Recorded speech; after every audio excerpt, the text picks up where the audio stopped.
ఉపదేశం అంటే తనకు తెలియకుండానే ఆనందంలో నుంచే ఉపదేశాన్ని లేదా నీతిని భాషా పరిజ్ఞానంతో పాటు విషయ పరిజ్ఞానాన్ని పొందడం ఈ రెండు విద్యార్థి मैं वहाँ सोचा मैं नया था वहाँ पर बिल्कुल पहली बार गया था इसलिए मैं वहाँ गया था। इसका कारण ये है कि वो लोग सीधे विद्वान लिखकर या HPT विद्वान జరిగింది కదా ఈరోజు గద్య భాగం తర్వాత కథలు కథలు ఒకటేమో రసానుభూతి లేదా ఆనందం ఇవ్వడం అంటే పరమ ప్రయోజనం మనకు తనకి లోనవడం మంచి ఆనందాన్ని పొందడం ఆనందము లీడ్స్ టు ఆయుష్ ఇవన్నీ మొత్తం అనేది కూడా మనకు ఈ గద్య భాగం నుంచి వచన విభాగం నుంచి వాళ్ళు నేర్చుకోవడం అనేది डिग्री बाद में हुआ लेकिन विद्वान से ही मैं स्कूल असिस्टेंट अपना ఇది ట్రైనింగ్ చేసే బాగుంటుంది సార్ అనే విషయాన్ని నాకు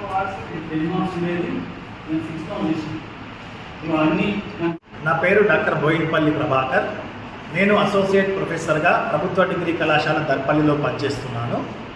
ఇంటర్మీడియట్ విద్యామండలి ఆదేశాల మేరకు కామారెడ్డి జిల్లాలో తెలుగు నూతన పాఠ్య పుస్తకంలోని పాఠ్యాంశాల గురించి ఇక్కడ పనిచేస్తున్నటువంటి ఈ కామారెడ్డి జిల్లాలో పనిచేస్తున్నటువంటి జూనియర్ లెక్చరర్లకు ఒకసారి ఓరియంటేషన్ తరగతి తీసుకోవడానికి నేను రావడం జరిగింది. ఈరోజు పద్య భాగంలోని పాఠ్యాంశాలు, గద్య భాగంలోని పాఠ్యాంశాలు, తర్వాత ఉపవాచకంలోని కథలు వీటన్నింటిపైన వారికి సమగ్రమైనటువంటి అవగాహన కలిగించడానికి నేను డిస్ట్రిక్ట్ రిసోర్స్ పర్సన్గా ఇక్కడికి రావడం జరిగింది.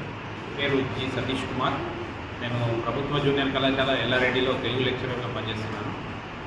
ఈ ఓరియంటేషన్ కార్యక్రమానికి సంబంధించి డిస్ట్రిక్ట్ రిసోర్స్ పర్సన్గా నేను ఇక్కడికి రావడం జరిగింది. మా అధ్యాపక మిత్రులందరికీ కూడా నూతనంగా మార్చినటువంటి పాఠ్య పుస్తకాల్లోని మూల్యాంకనం అంటే మార్కులు ఎట్లా విభజించబడ్డాయి, సిలబస్లో ప్రశ్నపత్రంలో ఏ మార్పులు జరిగినాయి అనే విషయాన్ని నేను వీళ్ళకు పంచుకోవడానికి ఇక్కడికి రావడం జరిగింది.